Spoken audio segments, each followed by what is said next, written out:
akhlak orang Islam itu sebenarnya aslinya dari salat.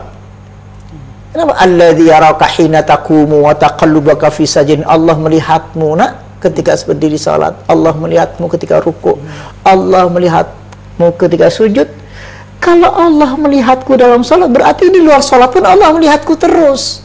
Kau jaga lisanmu, kalau aja akhlakmu, otomatis gak bisa berkata-kata.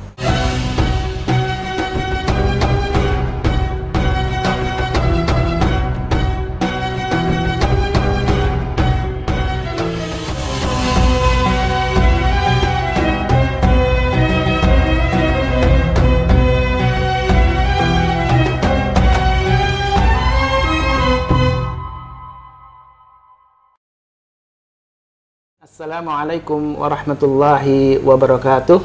Waalaikumsalam warahmatullahi wabarakatuh. Sahabat khusyuk yang dirahmati Allah, alhamdulillah kita kembali berjumpa dengan Ustaz Abu Sangkan. Gimana Ustaz kabarnya? Sehat? Alhamdulillah sehat. Ya. Santun sepi Ustaz. Pada pulang. Alhamdulillah. Kalau saya ke pesantren Ustaz ini, saya selalu teringat Ustaz dengan masa lalu saya ketika dulu ayah saya dan ibu saya mengirim saya ke pondok.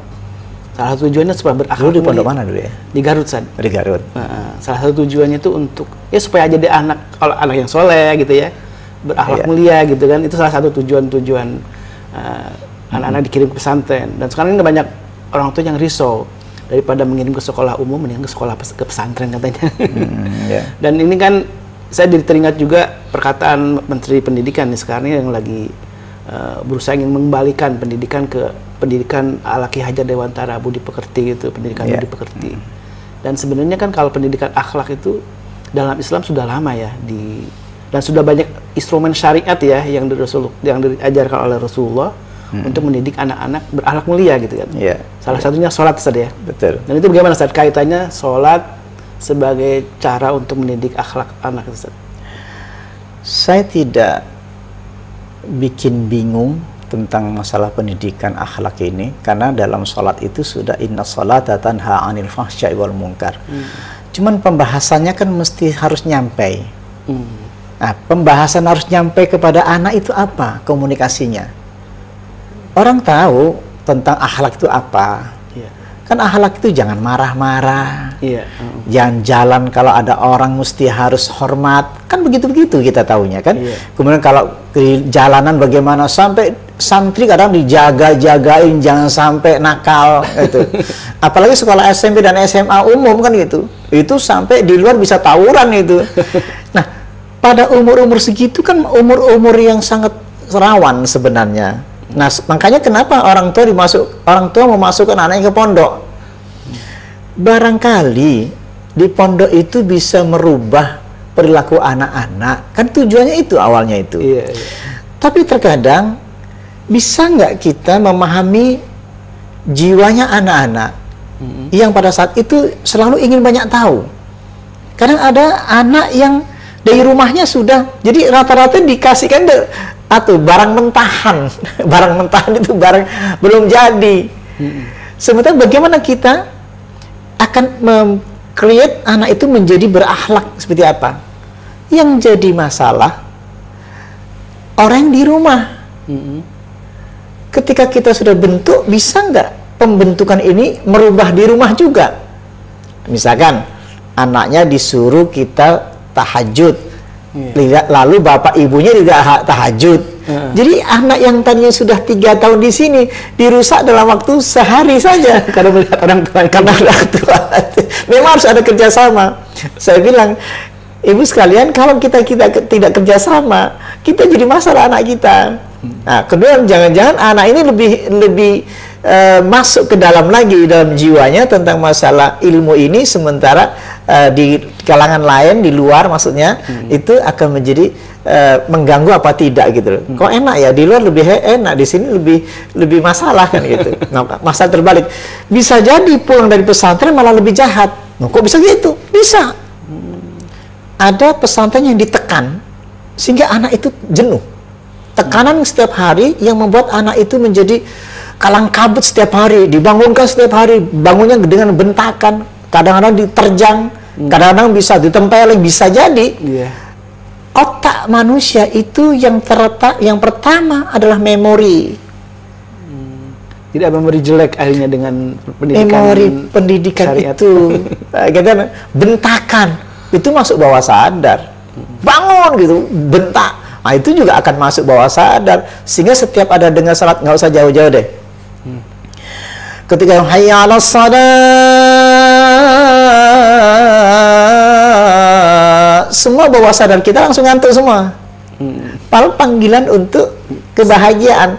Tapi orang itu santri awalnya itu ketika setiap saya bilang, kenapa kamu ketika mau sholat langsung ngantuk? Saya cerita itu, langsung belak-belakan aja kita cerita tentang ilmu ya, ini penting, ini jangan ditutup-tutupin tentang ilmu itu. Tapi kita akan bongkar. Kenapa kalian, saya bilang semua kepada santri, ketika waktu sholat atau tahajud kan cuma 2 rakaat. Witir 1 rakaat kan diringankan sekali bangun itu. Bangun jam 4, ya kan? Kemudian tahajud 2 rakaat, witir 1 rakaat. Lalu sholat tahajud, sholat subuh. Itu mata itu kelihatan sekali berat sekali. Sangat berat. Tapi anak bisa begadang jam 2, jam 1 malam, dia bisa melek. Main game. Main game gitu kan. Dia bisa kuat karena game itu seperti itu. Jadi otaknya bergerak, bekerja. Kenapa? Saya cerita.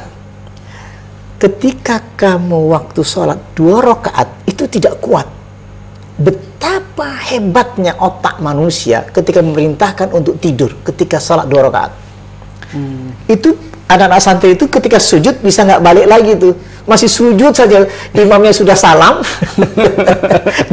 dia masih belum duduk itu, gitu. Sampai makanya saya pelan-pelan, ayo bangun lagi, wudhu lagi, karena batal. Ketika tertidur dalam sholat itu batal. Oke. Bayangkan dalam 1 tahun kita proses anak-anak itu, bisa nggak anak itu bisa melek? Apa yang menyebabkan dia melek? Apa yang membuat dia ada seger kembali?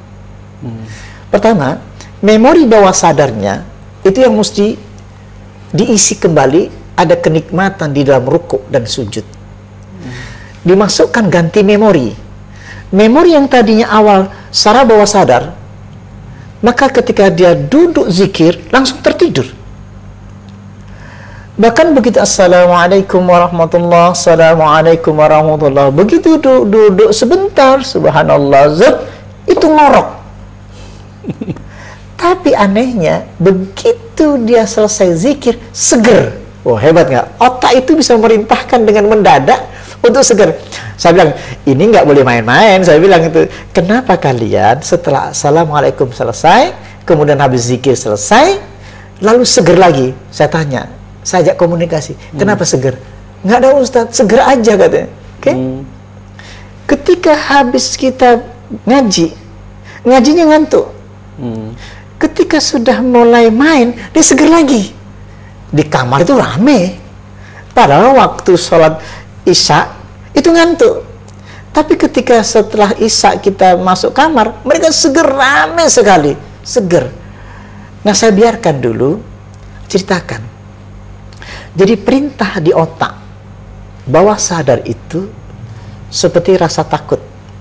Contoh, rasa takut kepada hantu. Tengah malam kamu keluar dari ruangan ini, jam 1 malam, itu ada di otak kita merintahkan untuk merinding, dan merinding betul gitu loh. Terus rasa takut kalau sendirian. Tapi kenapa ketika ada 10 orang kamu tidak takut? Berarti dari pikiran. Setiap ada gelap malam, jam 1 atau jam 2 malam, engkau merasakan ketakutan itu. Itu perasaan takut. Ketika sholat, begitu ada jam sholat, ada perintah untuk merintahkan untuk tertidur. Namanya dihipnotis oleh dirinya sendiri. Tidur, saya contohkan anak, menggendong anak kecil. Orang tuanya itu suka menggendong, tidurlah oh anakku. Kayak gitu. Di ayun-ayun, anak itu bisa tertidur. Jadi otak itu ketika diayun, dia tidur. ketika panggilan azan subuh, panggilan azan zuhur, jadi ternyata salah kalau mengatakan subuhnya ngantuk. Ternyata kalian zuhurnya pun ngantuk, asarnya pun ngantuk. Berarti ini ada yang salah Di otaknya. di otaknya. Berarti kita kita setting ulang. Saya bilang, yuk kita bangunkan lagi otak kita bahwa dalam otak itu ada perintah. Maka di situ ada bahagia. Tenang, kau duduk dingin, tenang dulu, rasakan tenang itu di otakmu. Yuk ketika berdiri tenang, tundukkan kepalamu sampai merasakan kamu tenang hatimu. Ayo rukukkan yang lama. Saya kasih tahu, lihat di bagian kakimu, di otot tendonmu, kamu rasakan, luruskan punggungmu. Saat lurus punggung, maka otak kamu rekam itu. Kamu harus ikhlas. Kalau tidak ikhlas, dia tidak akan berhasil. Maka ketika rukuk, luruskan punggungmu. Idza raka'a basata dhahrahu hatta law subba 'alal ma' lastaqarra. Nabi kalau rukuk, punggungnya lurus, ilmunya dimasukkan. Nabi kalau rukuk, punggungnya lurus. Terasa di kaki, ketarik. Iya. Nabi rukuknya, saya terapi. Nabi rukuknya dalam sunnah tahajudnya lamanya dengan surat Al-Baqarah. Ayo rasakan, ini akan baca Al-Baqarah. Jadi anak itu tidak akan mikir bentar lagi i'tidal. Dia bayangkan dia akan rukuk selama setara dengan Al-Baqarah. An-Nisa, Al-Imran. Dia sakit, rasakan sakit itu di otot tendon sampai terasa, maka air oksigen akan lancar dengan baik, darah pun lancar mengalir. Masukkan ilmunya ke otak, anak itu mau. Apa dampaknya? Semua anak pesantren di Transmatika, santri-santri saya, itu rukuknya lama-lama. Karena dia udah bisa menemukan kenikmatan itu ya. Ilmu dulu. Ilmu dulu. Sujudnya juga lama. Sajdatan la yarfa'u ra'sahu anha hatta yalqah. Sampai kamu sujud, biarkan kepala terisi oksigen di otakmu, darah mengalir lancar, ilmu dimasukkan dulu. Dalam sujud itu tempat yang paling dekat dengan Allah. Faqfirud doa, Minta sama Allah gitu ya. minta sama Allah. Jadi ilmu minta itu saya tanamkan Ketika sujud ya. ketika sujud, ketika kita baca Rabbi firli warhamni wajibuni, saya tanamkan makna-makna bacaan itu. Sini ada kalimat warzuqni. Saya bilang, apa cita-citamu? Tanamkan. Cita-citaku ingin jadi dokter. Cita-citaku pengen jadi kiai. Cita-citaku ingin seorang ekonom. Cita-citaku ingin jadi sesuatu yang terbayang di otakku. Ternyata salat itu ketika ditanamkan apa yang diinginkan, wali abdi masa'ala, dan untuk hambaku apa yang kau minta. Biasanya saya sebelum sholat saya cerita dulu. Saya akan baca iyyaka na'budu wa iyyaka nasta'in. Ya Allah, kepada Engkau aku menyembahmu dan aku minta tolong padamu. Pikirkan apa yang kau inginkan sebentar lagi. Kasihan mamamu, kasihan papamu, dia nyari uang untuk kamu. Bayangkan dulu. Oke, nanti pun untuk fungsi rezekimu yang hari ini ya akan kau minta nanti, yang dikabulkan sama Allah akan difungsikan kamu nanti kuliah. Doamu yang sekarang ini akan difungsikan nanti kamu kuliah kemana. Ilmu itu yang masuk. Nah, ini pendidikan akhlak. Akhlak kepada Allah. Bagaimana akhlak kepada Allah? Kamu akan berakhlak kepada manusia. Yang tidak ditanamkan dalam pendidikan itu akhlak kepada Allah, yaitu sholat. Yang itu pondasi awalnya saja. Itu kalau pada orang itu tipuan, hanya nunduk saja. Ini enggak. Kenapa? Akhlak orang Islam itu sebenarnya aslinya dari sholat. Kenapa? Alladzi yaraka hina taqumu wa taqallubaka fi sajin. Allah melihatmu nak ketika berdiri sholat. Allah melihatmu ketika rukuk. Allah melihatmu ketika sujud. Kalau Allah melihatku dalam sholat, berarti di luar sholat pun Allah melihatku terus. Kau jaga lisanmu, kalau aja akhlakmu, otomatis gak bisa berkata-kata. Kadang-kadang anak itu ada yang bersiul. Saya kejar, sini. Jaga, jangan bersiul. gitu kan? Ada banyak-banyak dari macam anak ini bermacam Atau belakang keluarga yang berbeda-beda. yang berbeda-beda. Tapi bagaimana kita satukan? Di mana tak menyatukan? Di sholat. Makanya saya manfaatkan sebelum waktu sholat kita ngobrol dulu. Habis setelah sholat kita ngobrol lagi. Itu biasanya menghimpun mendatangi saya itu, bertanya ini. Nah itu yang kita terapkan tentang pendidikan, tentang masalah akhlak di dalam sholat itu berdampak terhadap itu. Termasuk guru-gurunya. Kan gurunya diambil dari luar. Walaupun udah sarjana belum tentu bisa naik motor ngebut. Saya bilang, ini pesantren. Jadi ini perlu juga pendidikan untuk guru juga. Kan gitu. Karena gurunya masih muda-muda kan, guru masih muda-muda. Ini bagaimana anak ini mengikuti gurunya. Nah, ini penting banget gurunya, ini penting nomor 1 gurunya. Kita training lagi tentang salat khusyuknya, kita training lagi bagaimana cara rukuk yang benar, sujud yang benar, pakai kitab ini, pakai sehingga pikirannya sama. Jadi pendidikan ini harus sama pikirannya, yaitu diambil dari Al-Quran, diambil dari Sunnah, sehingga diterapkan dalam kehidupan sehari-hari. Itu sebenarnya yang paling penting itu. Saat ini kan di pesantren sini kan kelas setingkat SMP SMA saja. Artinya rata-rata sudah menjelang balik atau sudah balik ya. Ya. Nah, kalau penerapan pengajaran sholat khusyuk untuk anak-anak di bawah itu, katakanlah di usia-usia antara 7 sampai 10 tahun, kan itu kan juga salah satu yang diperintahkan oleh Nabi ya. Ketika sudah usia 7 tahun maka perintahkan untuk sholat gitu kan. Malah kalau 10 tahun masih belum sholat, malah Rasulullah membolehkan untuk memukul dengan batasan-batasan tertentu ya. Ini apakah metodenya bagaimana sih? Mungkin juga nanti sahabat khusyuk di rumah pengen menerapkan bagi punya anak-anak yang masih kecil gitu, Ustaz. Anak kecil itu mah lebih gampang, lebih mudah ya, lebih mudah. Saya mengajarkan selama ini kan bapak-bapak, orang sepuh-sepuh, orang tua-tua, kadang ada yang pejabatnya juga. Bisa nggak dilatih? Sulit, karena otak kita sudah blocking. Oh, ada blocking. Orang macam kita ini harus blocking, sudah punya ilmu dari sini, ilmu dari sana, ilmu dari ini, ilmu hakikat ma'rifat, udah ilmu macam-macam. Banding-bandingin. Padahal sholat itu nggak perlu bandingin, sholat aja. Ribet banget. Contoh misalkan, dikasih tahu bahwa sholat itu mencegah perbuatan keji mungkar. Masih bertanya. Jadi banyak bertanyaan terus. Jadi semakin banyak ilmu, banyak bertanya. Ada memang ilmu perlu ditanyakan, tapi untuk diterapkan. Contoh, ketika ruku, orang itu kan menyerahkan otaknya, hatinya, perasaan semuanya. Agar apa sih? Agar hati menjadi tenang. Nah, tenangnya bagaimana? Bertanya lagi, tenangnya seperti apa? Jadi, itu, misalkan contoh-contoh orang dewasa. Kalau anak kecil, ketika jaya ruku, tadi kan, dari awal sudah dapat nikmat. Dari awal sudah diajarkan tentang Rabbi Firli, maafkan aku, warhamni, beri aku rahmat, wajibudni, warfa'ni, angkat derajatku, warzukni.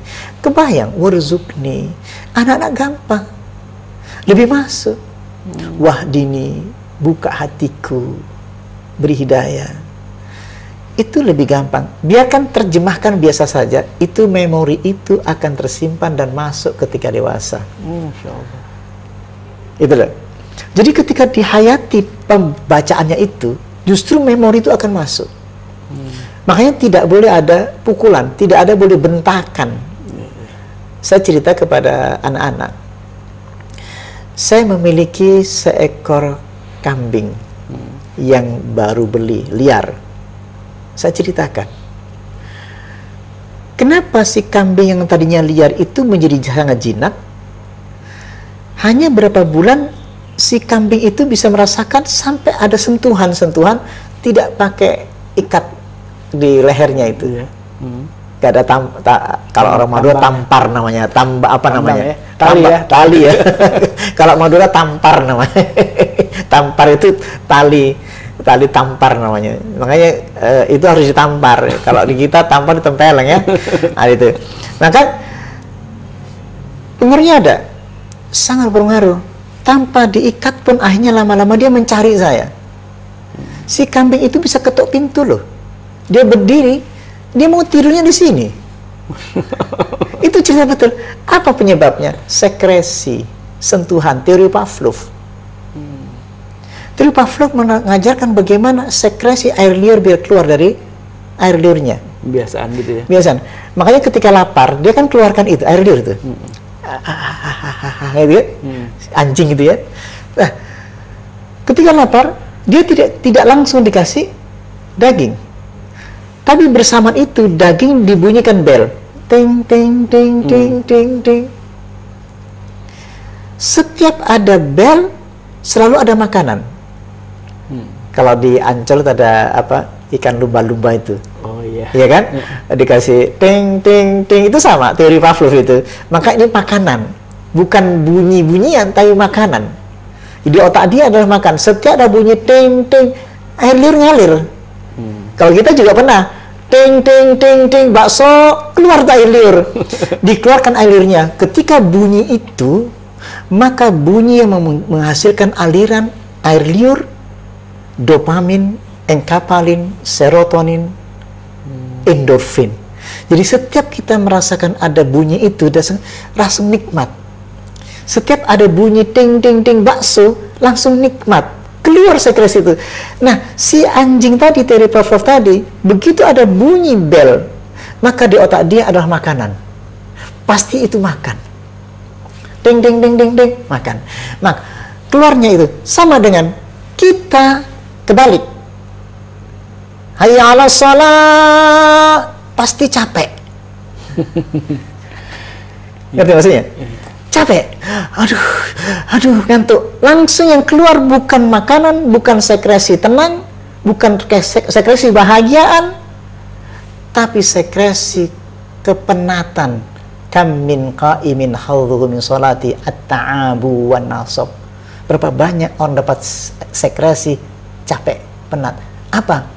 Bukan dopamin dirasakan, adrenalin. Tekanan dirinya. Tekanan yang akhirnya aduh capek, penat, kayak gitu-gitu. Nah, pendidikan itu nggak sampai ke sana. Kita taunya ya udah syariatnya begini, ya betul. Tapi kan hasil penelitian, hasil bagaimana orang mendidik anak itu sampai berubah, bisa nggak dirubah?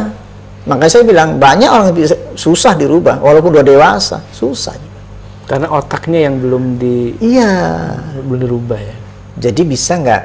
Kecuali ia mencoba untuk memahami, karena bisa saja dengan bertaubat, bisa saja dengan udah sadar, mulai sadar, aku tak mulai, bisa juga.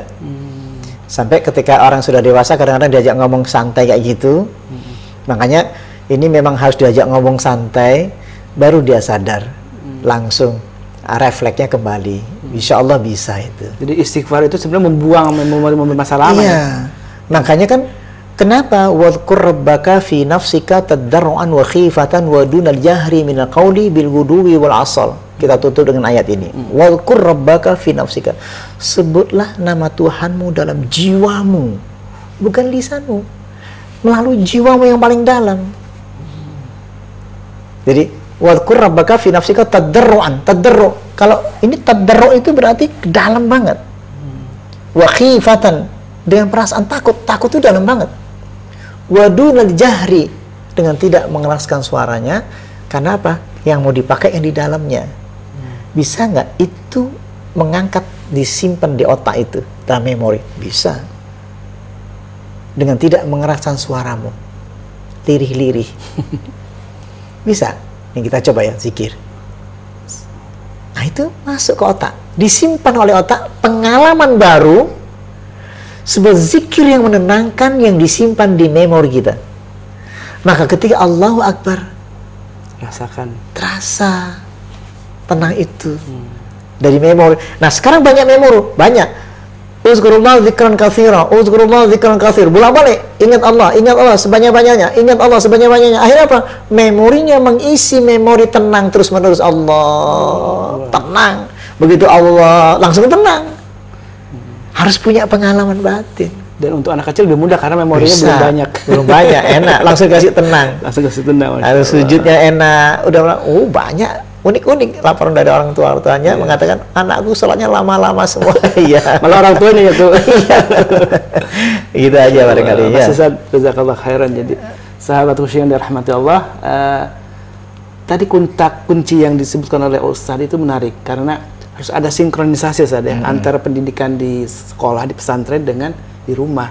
Ya. Ketika di sini diajarkan untuk oleh khusyuk dalam sholat, maka di rumah pun harus tetap dipraktekkan, dan orang tua tentu yang harus mampu ya membimbing anak-anaknya, bukan hanya di pesantren, juga di rumah saja. Iya. Penjelasan dari Ustaz sungguh memperjelas bagaimana cara mendidik anak di rumah maupun di sekolah, bahwa khusyuk dengan sholat itu insya Allah bisa tadi menanamkan akhlak. Jadi tidak usah ribet-ribet saja. Iya. Karena penanaman akhlak itu yang diawali dengan pondasi awal adalah akhlak kepada Allah Subhanahu wa taala Melalui sholat. melalui salat. Wassalamualaikum warahmatullahi wabarakatuh.